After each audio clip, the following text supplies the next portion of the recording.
Assalamualaikum warahmatullahi wabarakatuh. Waalaikumsalam warahmatullahi wabarakatuh. Ya, Bapak Kuswandi, eh jenengan selaku wali kelas 7, 7F. 7F. 7F. Nggih, nggih. Saya di sini selaku guru BK, guru bimbingan konseling, ingin mengetahui perkembangan pembelajaran yang ada di kelas 7F, utamanya di kelas Bapak. Karena menurut data kami di ruang BK, beberapa murid di kelas 7F adalah murid ABK atau anak berkebutuhan khusus. Eh, Begitu, Pak. Oh ya, sebelumnya saya ingin tahu tujuan Bapak untuk ke ruang BK ini untuk apa, Pak? Yeah. Alhamdulillah Bara, saya ke sini untuk menjelaskan apa yang akan saya lakukan untuk menangani anak ABK. Termasuk kita bertemu ini menyampaikan apa-apa yang telah kita lakukan untuk kemajuan sekolah ini, khususnya dalam penanganan anak ABK yang ada di 7F itu. Itu yang tujuan kita ke ruang BK, itu menginformasikan pada BK untuk berkolaborasi bersama kita dalam hal penanganan anak-anak ABK. Ya, Pak Kuswandi, apakah jenengan bisa menceritakan atau mengidentifikasikan bagaimana perkembangan dan keadaan di kelas 7N? Ya. Alhamdulillah untuk kegiatan-kegiatan kita di kelas 7F sudah saya laksanakan dengan baik. Cuma ini ada beberapa kendala yang disampaikan kepada wali murid kemarin karena beliau ada di kelas 7F ini ada wali murid yang notabene anak-anak istimewa atau anak-anak inklusi yang harus kita memperlakukan juga ada perbedaan karena tahap ataupun kemampuan dia atau kemampuan mereka itu jelas berbeda. Nah, ini kita perlu menyampaikan kepada wali murid karena ini kita tidak boleh melaksanakan pembelajaran yang istilahnya kita harus ada pembelajaran berdiferensiasi termasuk yang kita tangani yaitu anak-anak ABK atau anak istimewa. Tuh. Jadi beberapa hal yang telah kita lakukan di awal adalah bekerja sama dengan psikotes dengan yang akhirnya adalah ketemu beberapa anak inklusi atau anak-anak istimewa dan yakin saya akan kalau ada anak-anak seperti itu kita juga akan bisa menangani dengan baik. Ya, terima kasih atas informasi dari Bapak Kuswandi selaku wali kelas 7N. Itu tadi adalah identifikasi mengikuti kendala-kendala yang terjadi di lapangan dan juga identifikasi beberapa anak memang ABK.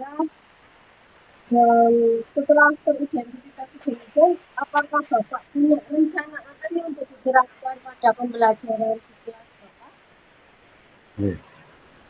Beberapa rencana kita di dalam melayani anak yang di kelas 7F, ada 2 anak yang berkebutuhan khusus atau anak inklusi. Untuk yang lainnya dari psikotes kemarin atau awal itu kita ada beberapa anak yang ya termasuk kategori normal, ada yang sekitar 5 atau anak yang high, istilahnya upper gitu. Kalau kita itu, dan ada yang sekitar 10 anak yang lower dan ada 2 anak yang inklusi ataupun anak yang istimewa. Beberapa yang kita rencanakan untuk menangani hal-hal semacam ini, kita satu untuk melakukan pembelajaran yang berdiferensiasi, yang kedua kita tetap mengakomodir beberapa anak yang upper, kita berikan pelayanan yang juga cukup sehingga dia tidak bosan, Dan untuk anak-anak yang lower kita berikan beberapa bimbingan khusus atau tambahan di jam-jam pulang sekolah ataupun jam-jam istirahat. Dan untuk anak-anak yang dua yang istimewa ini kita akan bekerja sama dengan pihak SMP luar biasa, karena kita yakin kita akan kurang di dalam pelayanan kalau tidak sesuai dengan bidang kita. Yang itu muncul dari usul dari beberapa teman kita atau teman sejawat untuk mengkerjasamakan dua anak ini, karena kita yakin dengan pelaksanaan kita yang notabene tidak ahli di bidang itu, kita harus bekerja sama dengan pihak SMP luar biasa. Itu rencana yang akan kita laksanakan. Oke, Bapak, mohon diinfokan untuk dua anak yang istimewa ini atau berkebutuhan khusus di bidang apa, Pak? Untuk yang satu ini ada istilahnya ketemu dengan hasil evaluasi atau asesmen yang psikotesnya kemarin. Satu ini adalah pembelajaran atau belajarnya itu di bawah rata-rata, 3 tahun di bawah rata-rata. Yang satunya ini ada istilahnya kelainan-kelainan dari secara fisik itu, sehingga membawa mereka membawa yang satu ini ke arah istilahnya tunarungu. Ya. Jadi beberapa hal itu yang menjadikan mereka kurang atau menjadi istilahnya tidak seperti anak-anak yang lain. Gitu. Jadi dua anak itu kebetulan justisnya ataupun hasil dari psikotesnya itu mempunyai kelebihan yang berbeda.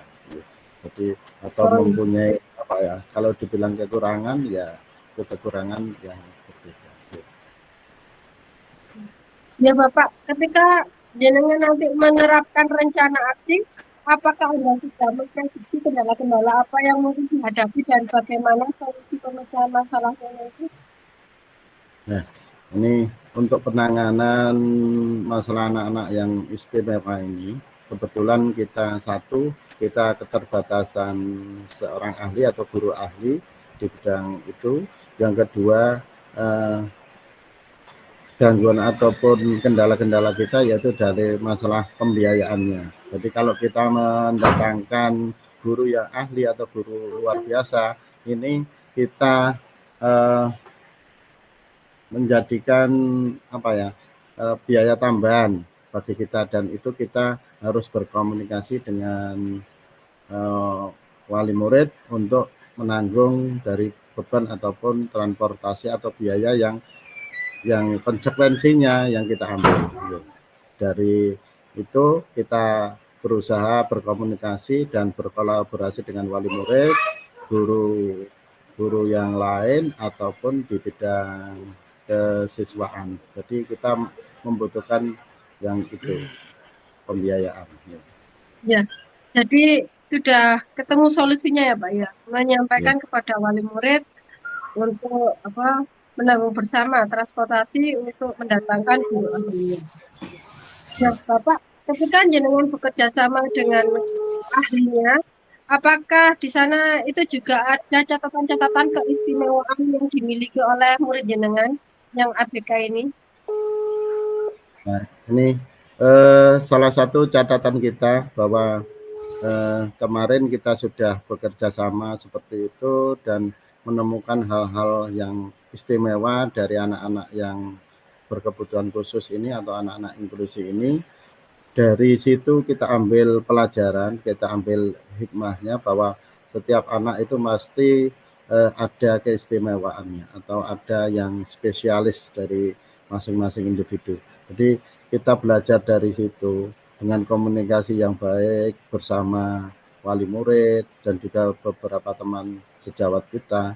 Itu akhirnya kita menemukan hal-hal yang di luar prediksi kita. Bahkan anak yang normal kadang-kadang kita merasa itu lebih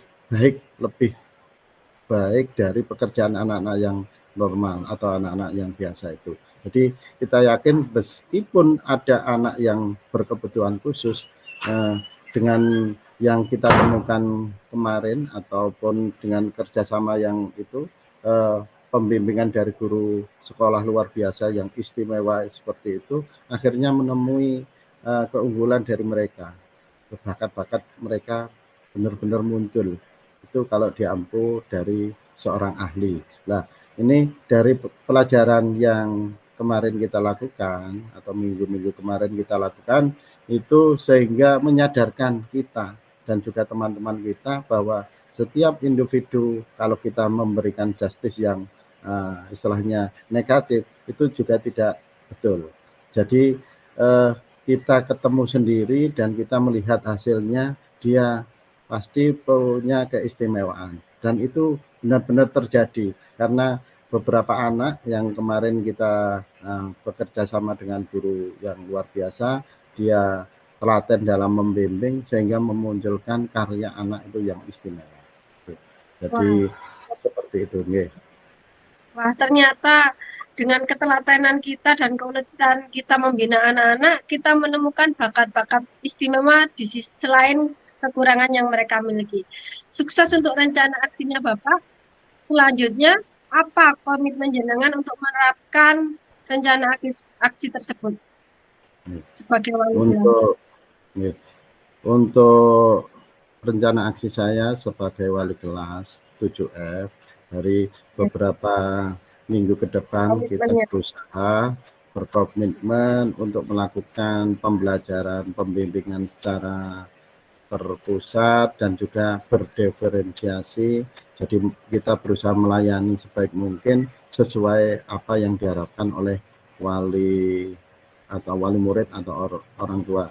Sesungguhnya dari pemetaan yang kita petakan yang kemarin, hasil dari psikotes, dari hasil dari teman-teman kita informasi yang kemarin sudah dilakukan asesmen. Jadi itu harus kita berusaha untuk tetap melayani meskipun dalam satu kelas itu yang 32 anak itu ada istilahnya yang berbeda ataupun dari penerapan benar-benar diterapkan pola pembelajaran yang berdiferensiasi. Jadi kebetulan rencana aksi kita yang akan kita laksanakan ada minggu depan itu kita sudah mulai bekerja sama dengan guru SMP luar biasa dan itu insya Allah rutin secara tiap tahun kalau ada kita punya anak-anak yang istimewa kita kerjasamakan. Di samping itu juga kita akan belajar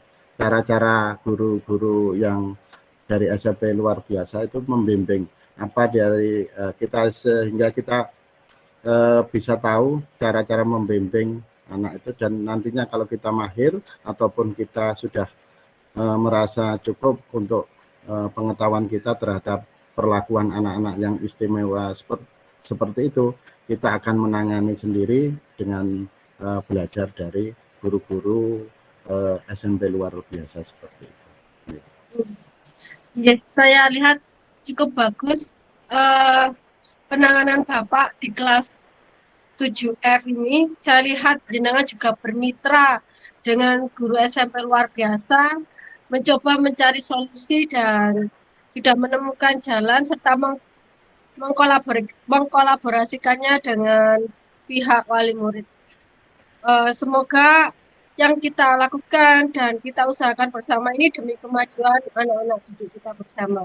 Terima kasih Bapak telah datang di ruang desa ini, telah menyempatkan waktunya dan menginformasikan perkembangan peserta didik di kelas 7F. Terima kasih, mudah-mudahan ini bermanfaat bagi kita semua itu. Ya. Amin.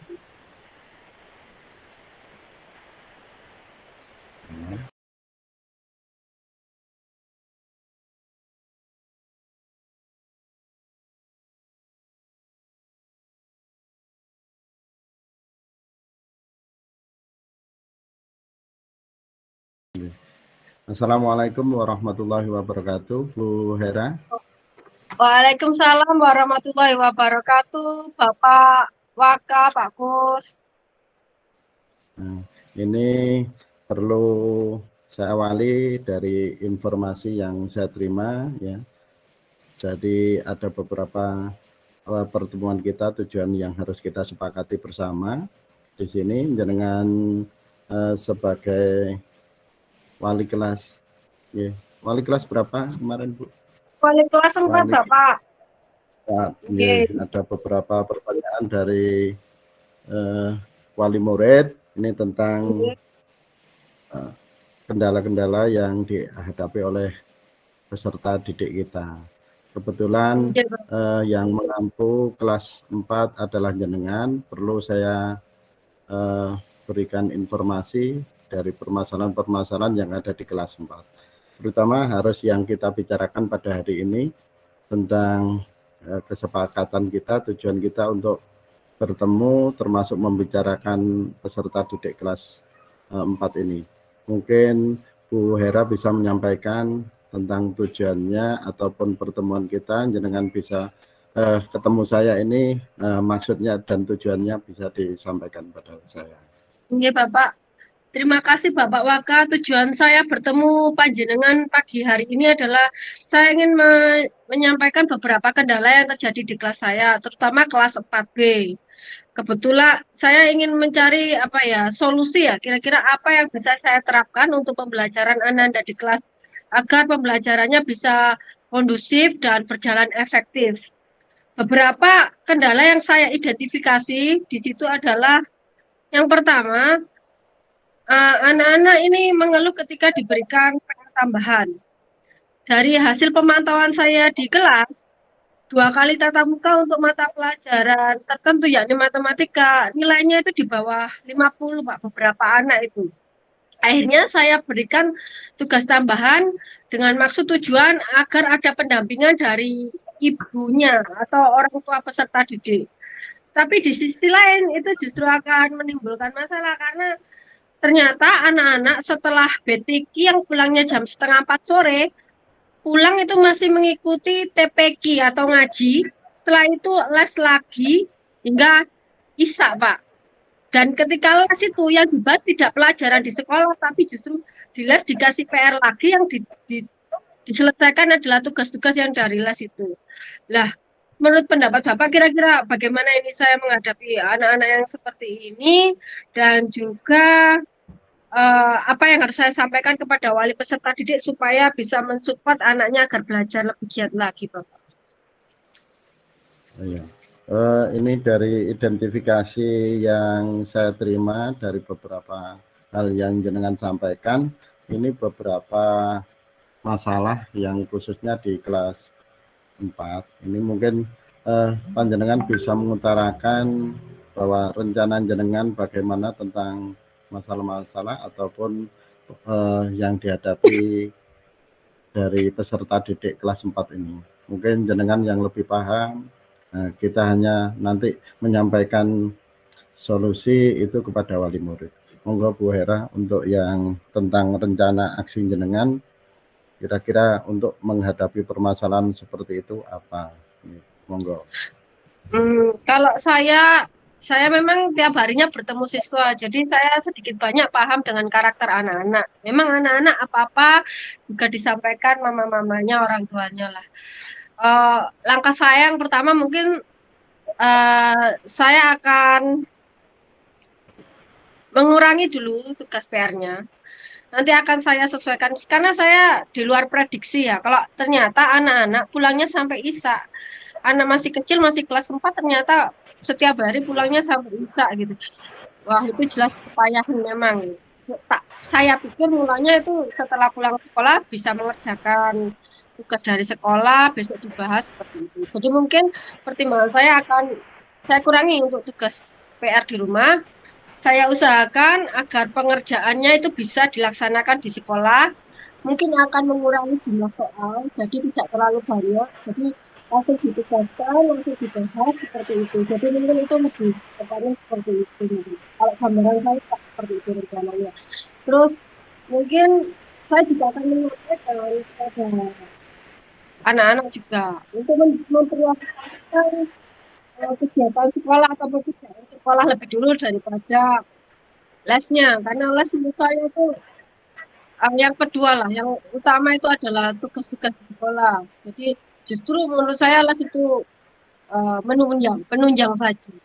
Mungkin juga nanti saya rasa saya perlu untuk menyampaikan pada wali murid bahwa anak-anak itu sebaiknya itu juga tidak terlalu dipressure karena masih kecil. Waktunya itu ya harus ada waktu untuk istirahat, waktu untuk bermain juga. Jadi tidak hanya sekolah sampai malam masih lagi. Padahal di sekolah sudah disediakan ekstrakurikuler BPD. Mungkin masih kurang gitu. Mungkin beberapa wali murid yang saya lakukan pendekatan, mungkin mana yang diprioritaskan, mana yang dipenting, jadi anak-anak tidak terlalu terforsir tenaganya seperti itu. Jadi mereka di sekolah juga bisa nyaman, enjoy, menikmati, dan juga kan mungkin ada rencana juga untuk nilai-nilai anak yang di bawah nilai 50 nanti saya akan melakukan tes diagnosis. Kendalanya di mana?